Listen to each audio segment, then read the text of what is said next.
iniciarem um novo ano debaixo da unção do Espírito Santo, né? E quantos não estiveram aqui domingo à noite passado? Muita gente. Então, eu comentei algumas coisas que eu vou comentar e completar com a palavra que eu vou pregar nesta noite. Primeira coisa é que sempre que a gente está entrando numa nova fase da nossa vida, uma mudança de ano, um novo emprego, um lugar novo para morar, uma nova igreja, nós temos que nos preparar. Por exemplo, por que a gente está fazendo esse movimento de fisicamente as pessoas se prepararem? Porque a gente sabe que para enfrentar certas situações você tem que estar com a sua saúde em forma. Hoje ainda na saída um irmão disse assim: pastor, se o senhor souber de alguém no hospital público, porque eu não tenho plano de saúde, eu preciso fazer uma raspagem na próstata. E eu disse: tudo bem, eu vou ver, vou comentar, e se de repente aparecer algum irmão que possa ajudar, porque lembra que eu falo que às vezes um amigo resolve mais do que muito dinheiro. Uma pessoa que Deus possa usar, e nós temos tido aqui muitas respostas aqui nesta igreja de situações que foram contornadas por alguém que foi movido por Deus e providenciou coisas inacreditáveis para uma cirurgia. Então tudo na base do amor, porque na igreja de Deus tem que haver amor. Diga glória a Deus, amém? Então, às vezes nós também temos que nos preparar emocionalmente, porque hoje a vida é tão cheia de emoções positivas e às vezes muito mais negativas, que se a gente não estiver preparado, a gente é assolado por tantas coisas que acaba afetando a gente também. Eu conheço gente que está nas mãos de psiquiatra porque não estava preparado para enfrentar certas crises e estão precisando de tratamento. Tem nada de mal ser tratado por psiquiatra, dá para entender isso? Diga amém. Como é que se chama o médico de coração? Ele trata o quê?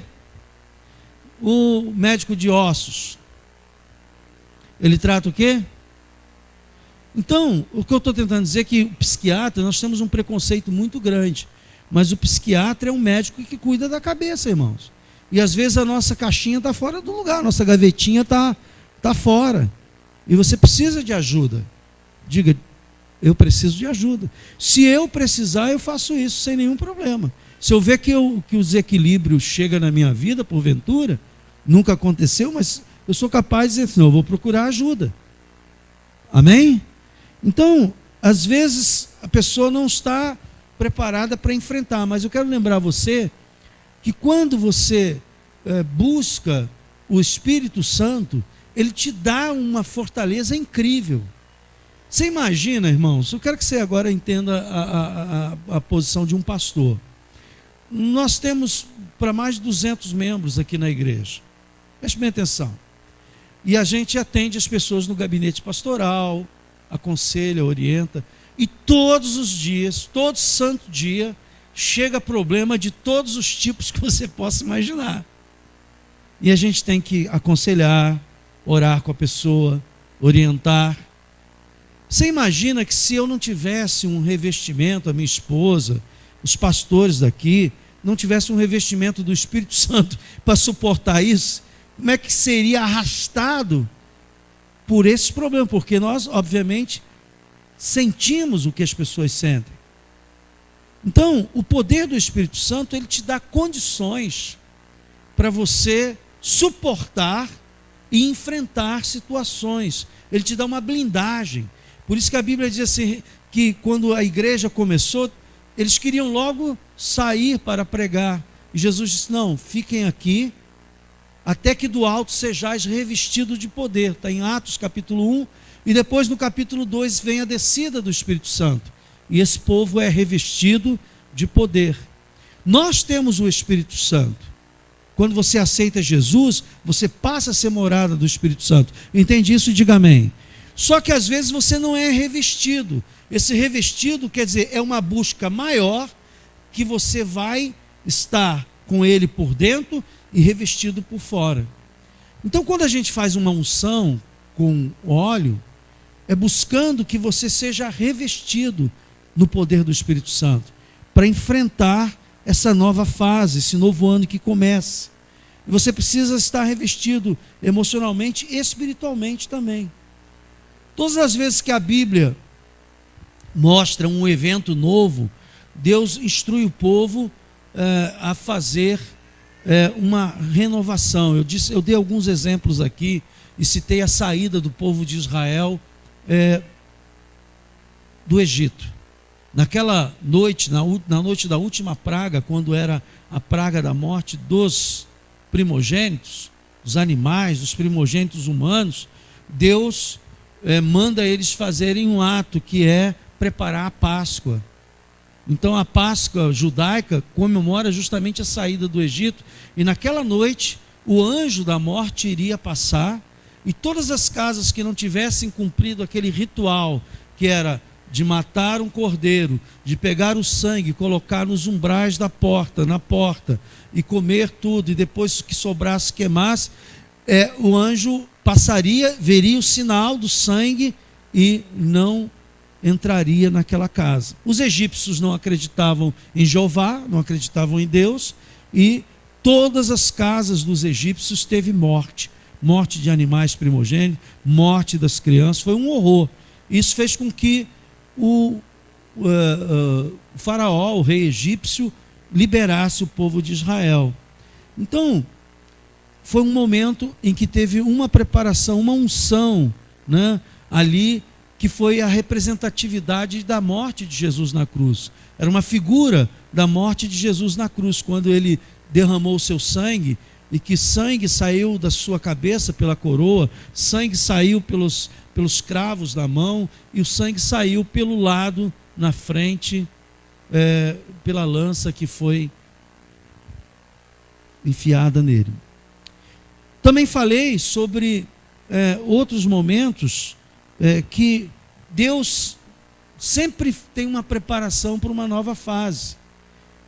A respeito dos próprios discípulos que nós falamos, vinha uma nova fase, a igreja ia começar, Jesus não estaria mais com eles fisicamente, agora o Espírito Santo ia quitar, era uma nova fase, então houve um preparativo da descida do Espírito Santo, e assim vai. Eu poderia aqui citar vários exemplos, a entrada na Terra Prometida, eu poderia falar de muitos e outros momentos, mas eu quero que você entenda que esse não é um ato místico sem fundamento. Este é um ato que tem fundamento bíblico. E nós hoje usamos, representando a presença do Espírito Santo, porque é um dos elementos que representa o Espírito Santo, o óleo, né? É o óleo do Espírito Santo. Então, ao fazer isso, nós vamos fazer confiando que Deus vai também estar ungindo você. Para quê?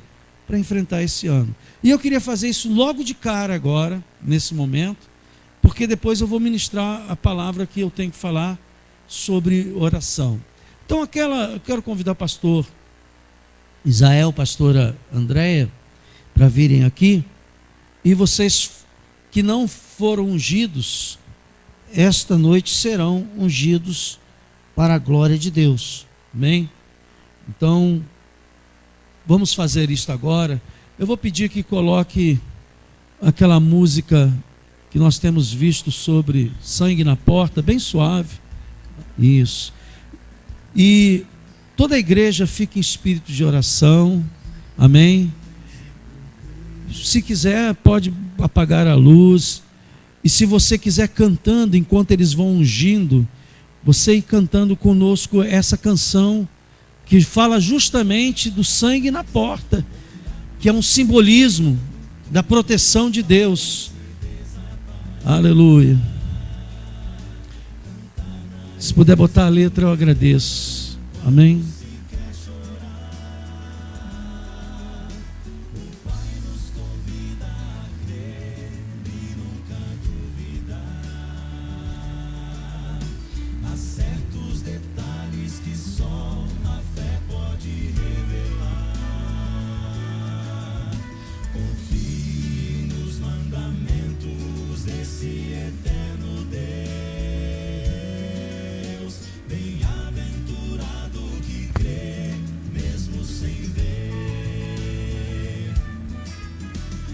Sangue na porta, nos umbrais e na vida. É a marca de Deus na alma que sara a ferida. A chaga mortal do pecado, o ódio que mora ao lado, o triste retrato de um mundo que deu as costas pra Deus. É o sangue na porta, nos umbrais e na vida. É o teste final, é o teste final que houve fé sem medida. Logo passando. Podem sentar, meus irmãos. Meus irmãos, este ano Deus tem colocado no meu coração que este é um ano de orações. Eu estava me preparando no final do ano que terminou, perguntando a Deus, porque todo ano a gente tem um propósito. E o ano passado foi ano de realizações. Não é que as realizações vão parar, não vão parar, pelo contrário. As realizações vão se multiplicar, porque orando a resposta vem muito mais intensa do que não orando. Mas eu perguntei para Deus o que poderia fazer, porque tem muita gente ensinando a palavra na internet, na televisão. Você pega a internet e você fica impressionado, o número de pregadores, de ensinadores da palavra. E muita coisa tem sido feita. Porém, me causa espanto que, segundo as estatísticas, 30% da população brasileira é evangélica. E, na verdade, isso fere até uma lei científica chamada Lei de Pareto, que diz que quando você consegue atingir 20% de pessoas com uma ideia, com uma prática, os outros 80% são movidos. E nós somos 30% e eu não vejo coisas que poderiam estar acontecendo de um avivamento poderoso. Porque muitas vezes o nosso evangelho é um evangelho raso, é um evangelho ainda menino, em que as pessoas estão vindo para Jesus só para receber alguma bênção. Mas o evangelho é um pouco mais do que isso. O evangelho é a transformação de vida.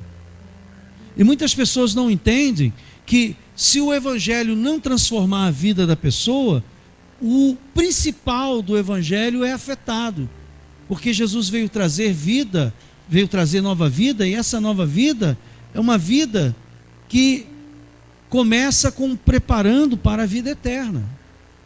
Você recebeu a eternidade quando você aceitou Jesus. Porém, saiba de uma coisa: há muitos que começam e há muitos que não terminam. E a razão é porque não se aprofundam em Deus. E uma das formas de se aprofundar em Deus são duas formas essenciais, básicas: a palavra e a intimidade com Deus, pela oração. E muitas pessoas não entendem que só a letra da Bíblia não produz efeito.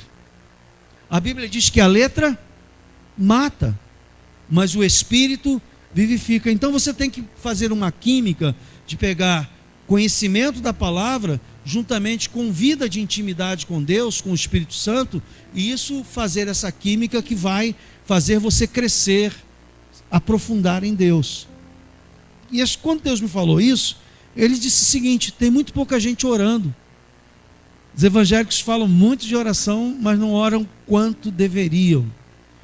E aquilo causou dentro de mim uma santa revolta, dizer assim: não,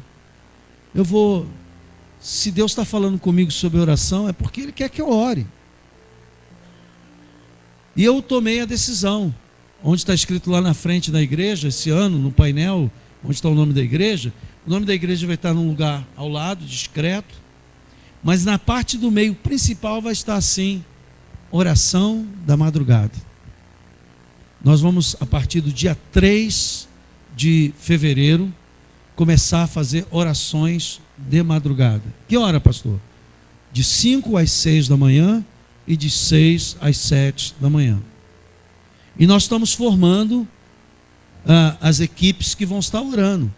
Você não vai poder estar orando aqui todos os dias, de 5 às 6 ou de 6 às 7. Mas eu estou convocando as pessoas a tirar um dia da semana e dizer: esse é o meu dia como membro do corpo de Cristo para estar sustentando a igreja em oração, orando pela minha nação, pela minha pátria e orando pelos problemas que forem levantados na oração. Ah, pastor, vou mandar meu pedido de oração. Se você mandar pedido de oração e não vier orar, não será orado. Porque a razão da oração é para exercitar a sua vida espiritual. E não só para você ficar recebendo pedidos. Então eu vou, quando começar a oração, eu queria orar por isso. Cadê fulano? Não, ele tem que vir orar. Pastor, ele é paralítico. Temos cadeira de roda aqui, vamos lá buscar ele. Você está entendendo o que eu estou falando? A oração, a razão principal da oração é para você começar a criar intimidade com Deus. Porque tem gente que quando ora 5 minutos esgota o vocabulário, não sabe mais o que orar. Não cria essa intimidade com Deus. E nós sabemos que será nas horas difíceis, quem vai estar te sustentando é essa fé criada pela intimidade com Deus. Eu disse aqui outro dia, e eu quero aqui repetir, só para você saber: Deus quer ser teu amigo. Ele quer andar em você com intimidade. E quando você anda em intimidade com alguém, preste bem atenção, a pessoa começa a revelar segredos dela. Quando você começa a andar em intimidade com Deus, Deus começa a te revelar coisas, segredos, que nem olhos viram, como diz a Bíblia, nem ouvidos ouviram, nem jamais penetrou em coração humano, que Deus tem preparado para você. Deus começa a te dizer, na sua área profissional, trabalho, na família, na sua vida espiritual: olha, eu não conheço ninguém, dentro e fora da Bíblia, que tenha dedicado a oração que não tenha sido vitorioso. Dá para entender isso? Diga amém. Então, eu não quero, a minha prioridade não é construir prédio, irmãos, porque Deus não mora em templo feito por mãos humanas. Você é o templo de Deus. Então, enquanto puder, enquanto a gente se acomodar aqui, tudo bem, a gente vai tocando. Se um dia precisar, que seja consequência e não causa. Por que está construindo? Porque tem tanta gente que a gente não vai encontrar lugar maior, então a gente tem que construir. Mas o meu alvo não é esse. O meu alvo é ver a construção do templo de Deus, que é a sua vida. Uma vida de intimidade, de profundidade com Deus. Você manifestando os dons para a igreja e para o mundo. Onde quer que você vá. Olha, não há coisa mais linda do que um filho de Deus, um cristão, um homem, uma mulher de Deus. Alguém atravessa no caminho dela com problemas e diz: eu vou orar por você. E Deus usa aquela oração com poder tal e muda a vida da pessoa. Quantos creem que Deus pode usar qualquer pessoa aqui que busca? Eu creio, irmãos. E é isso que eu quero que vocês entendam. Isso não é privilégio ou obrigação do pastor, isso é privilégio de todos que creem. A todos que creram, deu-lhes o poder de serem chamados o quê? Filhos de Deus. Então nós vamos, durante este ano, trabalhar muito essa questão da oração. Porque a oração, ela vai trazendo intimidade com Deus. E não só, a oração, ela tem algumas coisas que eu queria dizer sobre ela. Primeiro, a oração é a chave que liga ou desliga a ação dos poderes do céu aqui na terra. Deus depende, entre aspas, esse depende que eu digo, não é porque Deus não pode fazer, ele depende porque a obra dele inclui você. E para incluir você, ele precisa que você ore. Será que eu posso ouvir um amém? Porque a obra de Deus, irmãos, não é uma obra que exclui o homem. A obra de Deus é a obra que transforma você. E essa obra que transforma você tem que passar por você. Então ele depende que você ore, porque a sua oração é chave que liga ou desliga a ação dos poderes de Deus aqui na terra. Liga o poder de Deus e desliga o poder das trevas. Diga glória a Deus.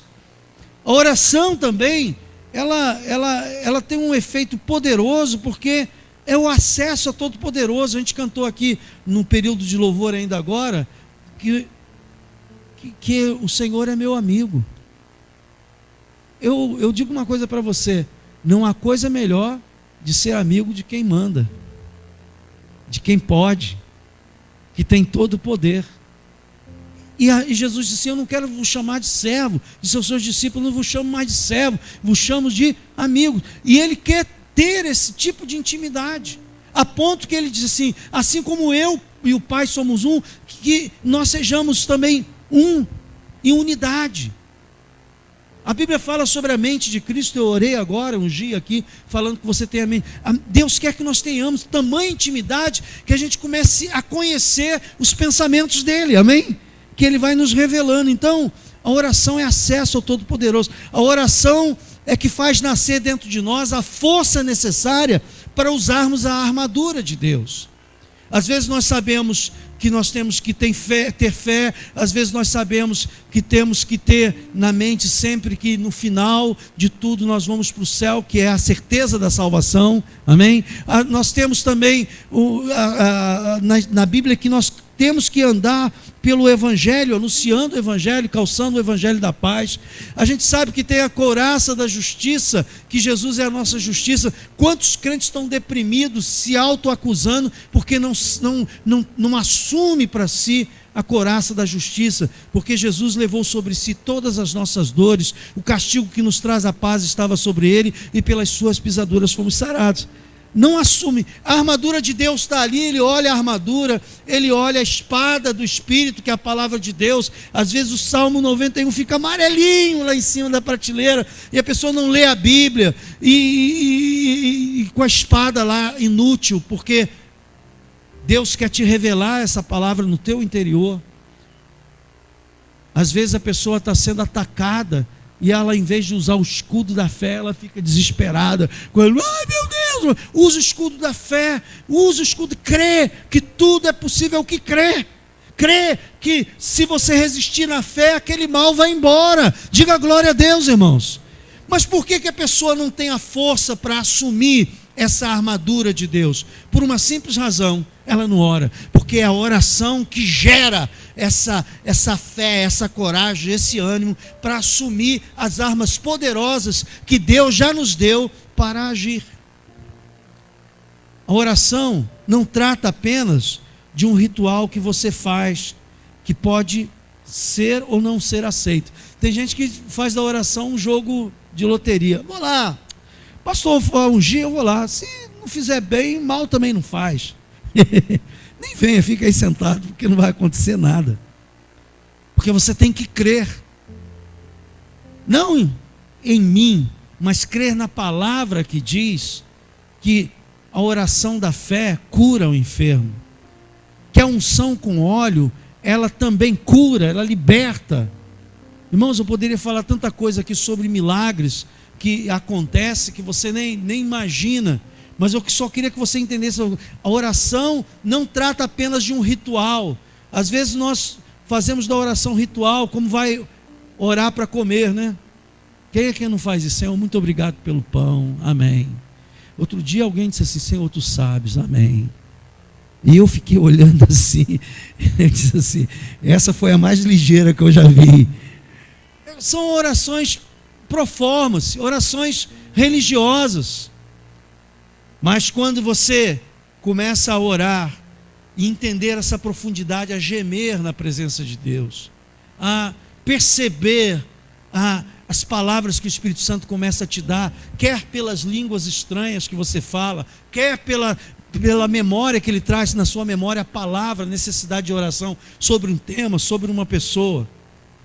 Oração também pode alcançar e resolver. Preste bem atenção: a oração pode alcançar e resolver qualquer questão que alguém esteja enfrentando em qualquer lugar do planeta Terra e fora do planeta Terra, se houver vida. A oração é poderosa, ela penetra, ela vai na outra dimensão, ela vai na dimensão do céu. Nós estamos na terceira dimensão, e o mundo espiritual está na quarta dimensão. Você não pode ver, mas aqui na quarta dimensão, nesse exato momento, a Bíblia diz que os anjos do Senhor acampam ao derredor daqueles que o temem e os livram. Eu creio, cheio de anjo aqui. Um dia eu pedi a Deus para ver isso e fiquei apavorado. Por quê, pastor? Porque para a quantidade de anjo há uma quantidade imensa de demônios. Ponto do ônibus, eu orava muito sobre isso. Senhor, eu quero ver esse mundo espiritual. Porque uma vez eu ganhei um pai de santo para Jesus, e eu muito curioso, perguntei assim, como é que acontece a possessão do espírito maligno? Aí ele me explicou, não, a gente começa a cantar, invocar, e de repente eu vejo aquilo vendo, e entra em mim. E quando entra em mim, eu perco a consciência. Falei, é assim, rapaz? É. Então vem aquele ser, e vem, e quando entra em mim, depois você me perguntar o que eu fiz, o que eu falei, eu não lembro mais nada, que ele toma conta da minha mente, e se toma conta do mente, toma conta do corpo. Por isso que a pessoa endemoniada passa em cima de brasa, não se queima. Por isso que a pessoa endemoniada tem uma força excomunal, porque o que está nela tem poder. Agora preste bem atenção. Estava lá no ponto onde, Senhor, eu queria ver esse mundo espiritual, essa quarta dimensão. Aí estou lá esperando. De repente, eu começo a ver as pessoas, assim como eu estou vendo você, e ver pessoas com seres. Tinha uma senhora, essa marcou muito, ia atravessando a rua, havia um ser iluminado atrás dela, imenso, caminhando atrás dela, sabe? E quando ela passava, tinha uns seres sem muita forma, como se fossem sombras, nas pessoas, na cabeça das pessoas, segurando os pés das pessoas. E onde essa senhora ia passando, esses demônios iam saindo, iam se afastando. E eu disse, meu Deus, meu Deus. E comecei, obviamente, estava no ponto cheio de pessoas, eu comecei, meu Deus, o que é isso? Aí as pessoas começaram a olhar para mim, e pronto, pirou na batatinha agora. Por isso que Deus não deixa você ver esse mundo espiritual. Porque se você vê esse mundo espiritual e as pessoas não verem, elas vão pensar que você está louco. Eu passei por essa experiência. Então eu posso dizer para você uma coisa, que você precisa ter consciência plena mesmo, que a oração, ela existe, que ela penetra no céu, que ela ativa os poderes do céu, esses poderes invisíveis que você não pode ver, mas que eles existem. Aliás, a Bíblia diz que os anjos estão ao nosso serviço. Quantos já leram isso na Bíblia? Os anjos é para o nosso serviço, para nos servir. A oração traz equilíbrio, irmãos, pois fortalece o espírito e funciona como terapia para a alma. Porque na hora da oração você faz uma cartaz, você se autoexamina. Eu tenho aqui um guia de oração, que um dos momentos aqui da oração, que é pautado no Pai Nosso, e nós vamos orar muito, usar muito esse guia de oração, que baseado na oração do Pai Nosso, e que tem uma hora que você faz uma reflexão, quando ele diz assim,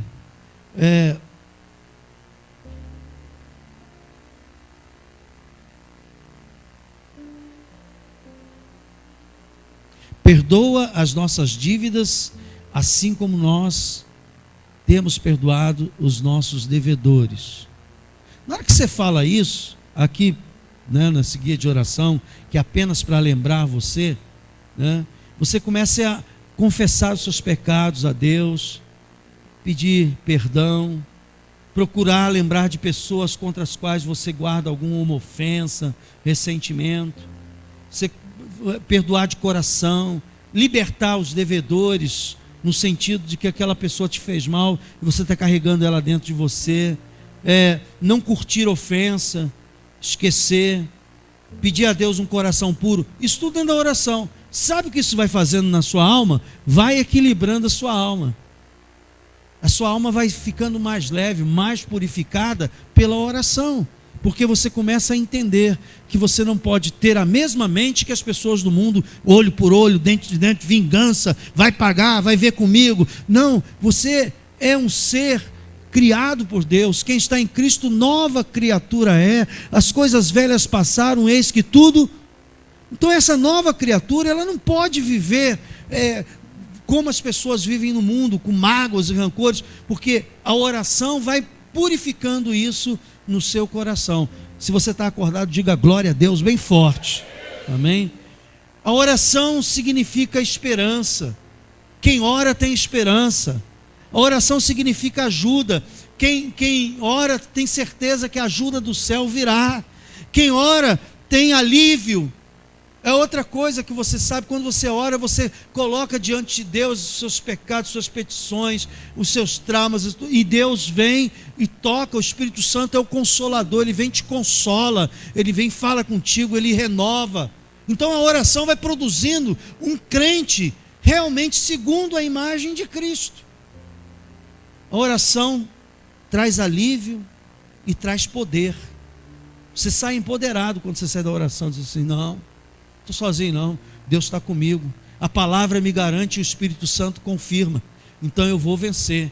E aí o diabo vai logo atacar, querer de vocês: não, rejeito isso em nome de Jesus. Tudo é possível ao que crer. E você começa a lutar a luta que Jesus teve depois da oração lá de jejum de 40 dias. Você começa a dizer para ele a palavra. O diabo odeia quando ele manda um pensamento negativo, de desânimo, de tristeza, de dor, e você responde com a palavra de Deus. Ele fica doido, porque a única coisa que ele respeita é quando você declara a palavra de Deus. Não vai tentar brigar com o diabo com a sua cabeça não, que ele vai te dar um nó na cabeça. Mas quando você usa a Bíblia, ele não tem como fugir, porque a Bíblia é a palavra de Deus. Agora o crente que não lê a Bíblia, como é que vai saber qual é a palavra de Deus? Não tem tempo para ler. Hoje, essa manhã aqui, eu não vou fazer agora, mas essa manhã nós fizemos aqui uma oração para pedir a Deus a capacidade de saber usar o celular. Porque o celular está tomando a vida das pessoas. Tem pessoas que estão traindo esposas e maridos pelo celular. Pessoas que estão arranjando casos amorosos pelo celular, irmãos. O celular é um instrumento de bênção, mas é um instrumento também de desgraça. Então, ele tem que estar debaixo do teu controle, não ele controlar a sua vida. Tem gente que fica esperando: será que vai vir mais uma mensagem? Aí, eu vou lá, aquilo, aí vou ter que responder. Você tem que ter esse desejo, é por estar com Deus. Pegar esse desejo de responder. Eu tenho hora que eu me revolto, desligo mesmo. Pastor, liguei para o senhor, não consegui falar. Tudo bem, é para mostrar que quem domina, quem manda aqui sou eu, não é o celular. Porque se eu for... Sabe quantos WhatsApp aparece no meu telefone por dia? Chuta aí. Alguém chutou? Quase isso. Sabe por quê? Eu estou em todos os grupos de vida da igreja. Tem grupo que o pessoal fala pelos cotovelos. Às vezes eu olho lá, 100, eu digo: meu Deus, como é que esse pessoal não trabalha, não estuda, não ora, não lê Bíblia, só fica no WhatsApp? Não é possível. Então, eu vejo na prática que essa tecnologia que pode ser usada como uma bênção, às vezes se torna uma maldição por causa do mau uso, como tudo na vida. Comer é bom? Diga glória a Deus. Você vai comer pizza depois de sair daqui? Né? Acabou, né? Começa hoje mesmo? Tá vendo? Ó, começou. Sabe como é que se chama isso? Procrastinação. Não, eu vou fazer, mas hoje é a despedida. Não sei se estou falando por você, estou falando por mim. Não sei se estou falando por você, estou falando por mim. Hoje é a despedida. E sogro, eu estava contando que hoje em dia comeu uma pizza, hein? Li agora o seu pensamento. Mas ouça o que eu vou falar para você agora. A oração fornece o vento necessário para fazer navegar sua vida no mar desta vida, te impulsionar.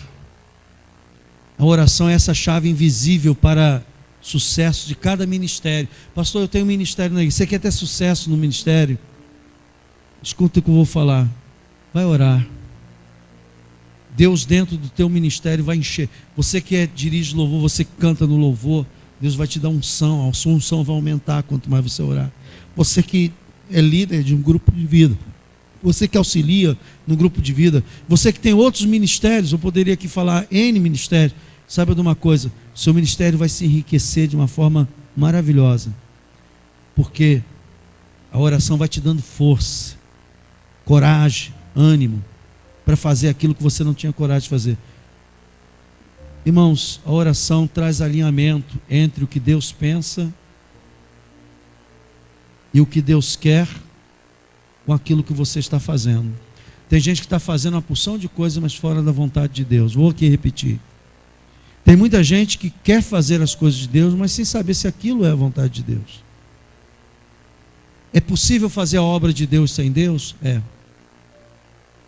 Como é que o senhor fala isso? Porque a Bíblia diz que naquele dia, no dia de Jesus, muitos chegarão assim: Senhor, no teu nome profetizei, no teu nome curei os enfermos. E estranhamente, Jesus vira para essas pessoas assim: nunca vos conheci.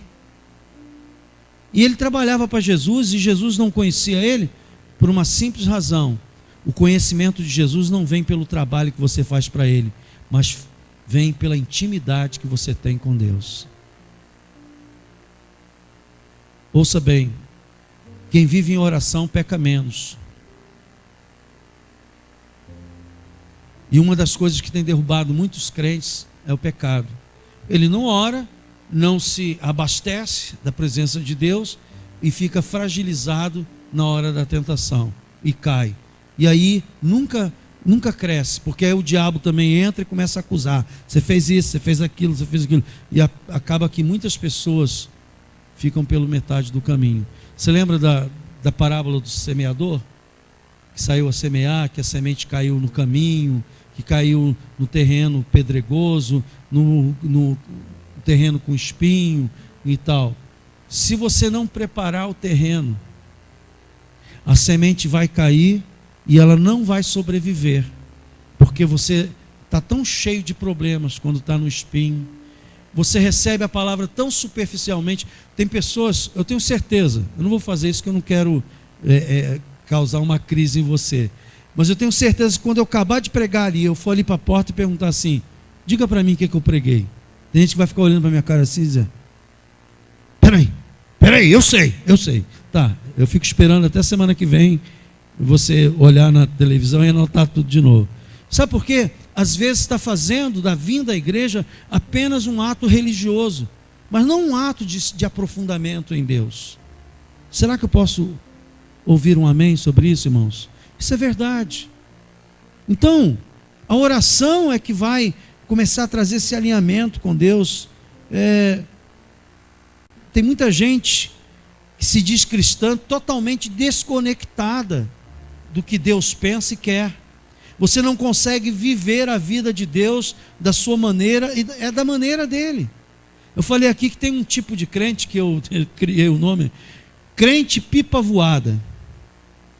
Cristão pipa voada. O que é o cristão pipa voada, pastor? É aquele que diz assim: não, eu sou de Jesus, eu creio em Jesus, eu não duvido disso e nem posso entrar no coração da pessoa. Mas a Bíblia diz para ele fazer uma coisa, ele não faz. Pastor fala, vamos orar, ele não ora. A Bíblia diz para ele perdoar, ele não perdoa. Ele é pipa voada. Ele vai: vou no culto hoje, mas hoje não estou com vontade. Ele simplesmente faz o que quer. Mas preste bem atenção. A oração é essa linha de ligação que nós temos com Deus. Deus está de lá nos orientando.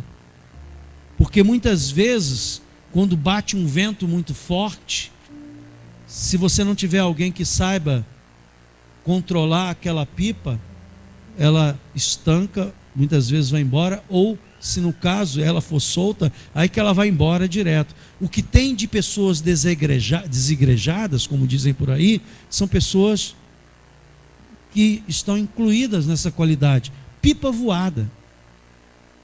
Pipa voada. Vamos participar do discipulado? Não estou afim. Vamos participar do grupo de vida? Não estou afim. Ele não está afim de nada, ele está afim de fazer o que ele quer. Só que, irmãos, Deus estabeleceu linhas de comando. E uma das linhas de comando começa com a oração. O Espírito Santo, ele tem que ser o seu guia. E o Espírito Santo nunca vai fazer você se voltar contra a palavra de Deus. Dá para entender isso? Diga amém. Deodó e duvido que uma orientação do Espírito Santo vai contra a palavra de Deus. Porque se está indo contra a palavra de Deus, não vem do Espírito. É da sua natureza, da sua carne. Nós, enquanto pipas, temos que estar nas mãos de Deus, alinhado com Ele, comandado por Ele. Como? Orando. É o primeiro passo. Não se rebele contra o fato de você dever obediência a Deus. Vou repetir aqui. Não se rebele contra o fato de você dever obediência a Deus. Como, pastor? Pela palavra de Deus, que é a Bíblia. Eu, às vezes, recebo pessoas no gabinete e a pessoa fala, eu falei, olha, se você obedecesse a Bíblia, você não estava nessa situação. Porque a Bíblia diz que é assim, assim, você fez assado, assado.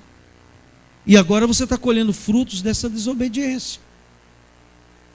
O pecado entrou e o pecado onde ele entra, ele destrói tudo. Traz tristeza, traz angústia, traz doença. Irmãos, onde o pecado entra, ele leva com ele uma porção de coisa. Vai comigo.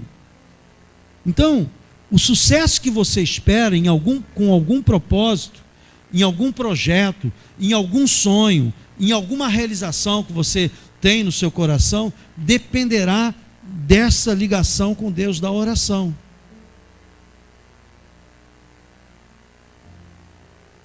Eu tinha muito para falar, mas eu cheguei só até aqui. E eu acredito que eu já falei, está saindo pelos teus ouvidos já. Mas eu quero desafiar você para este ano de 2020, mudar de comportamento no que se refere a uma vida de oração. Se você entrou aqui dizendo assim, Deus fala comigo, eu vou resumir Deus falando para você. Comece a ter uma vida mais profunda de oração. Você tem que sair da infância da fé. Porque ser criança, na maldade, a Bíblia diz que nós devemos ser. Mas na instrução, no conhecimento, na intimidade com Deus, a gente tem que ser maduro. E essa maturidade passa pela oração. Irmãos, eu sou de uma geração, e as pessoas aqui, eu digo uma coisa, as pessoas que acham que já deu tudo que tinha que dar, não, já vivi o que tinha que viver, preste bem atenção. Sabe, dentro do meu projeto de vida, eu creio que vou viver, se Jesus não voltar, até os 95 anos. Por que não 100, pastor? Eu quero só 95. Eu vou estar enjoado disso aqui, desse mundo maldoso, perverso, cheio de contradições. E o detalhe, com 95 anos, muita gente querida que eu amo já foi. Então, não será a alegria que tenho agora de estar na caminhada. Muita gente vai partir. Você sabe que quem morre por último sofre mais. Se é que tem certeza da salvação. Eu creio que meus amados, os meus filhos na fé, minha família, todos são salvos. Mas quem morre por último sofre mais. Porque ele vai perdendo essas pessoas queridas na caminhada. Então 95 basta. Pastor, o que o senhor estará fazendo com 90 anos? Além de estar mais magro, a esperança até os 95, né? Até os 90 eu creio que vou estar mais magro. Preste minha atenção. Uma coisa eu tenho certeza que eu vou estar fazendo. Uma coisa. Eu tenho certeza absoluta que eu vou estar fazendo. Eu vou estar orando. Vou estar orando. E quando alguém vier me procurar, um crente mais jovem, vai lá falar com o pastor Carlos, ele já jubilou, mas ele continua lá orando lá na casa dele. Eu vou dar um conselho e vou orar. Há ministério até o final da vida. Há coisas tremendas que você pode fazer com 100 anos de idade. Então, eu quero despertar você que a oração é uma dessas coisas que nunca envelhece. e que sempre está vivo. Nós vamos participar agora da mesa do Senhor e, como nós fazemos sempre, nós liberamos, as pessoas vêm aqui, pega, segura e aguarda para que todos nós possamos participar juntos ao mesmo tempo. Então, enquanto fazemos isto, aquela música vai tocar, eu quero que você guarde essa música no coração, porque tem momentos que você vai precisar se lembrar do sangue de Jesus na sua vida e declarar: o sangue de Jesus tem poder na minha vida e eu vou vencer isso. Amém? Então, você pode vir aqui, pegar o seu elemento e nós vamos participar da mesa.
Vestiu-se de homem.